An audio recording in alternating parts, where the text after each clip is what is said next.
Welcome to the Tech Egg. Don't get scrambled. Enjoy the video. In this video, I will explain how to create a menu in GeneratePress.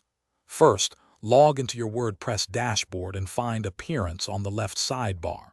Click on Menus to open the menu management screen. Here, you'll see an option to create a new menu. Click this link, then enter a clear name for your menu, such as Primary Menu, and click Create Menu. Now that your menu is created, it's time to add items. On the left side, you'll find sections for pages, posts, custom links, and categories. Check the boxes next to the items you wish to include, then click Add to Menu. You can easily reorder these items by dragging and dropping them. To create a submenu, simply drag an item slightly to the right beneath its parent. With your menu items arranged, the next crucial step is assigning its location. Below the menu structure, you'll see menu settings with options for display location.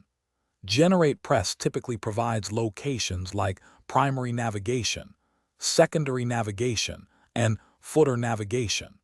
Select the appropriate location where you want your menu to appear on your site. This ensures visitors can easily find it. Finally, after assigning your menu, you can further customize its appearance.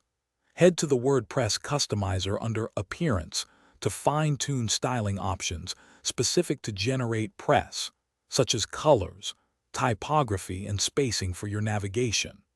Remember, it's vital to click the Save Menu button on the menu screen to ensure all your changes are permanently applied and visible on your live website.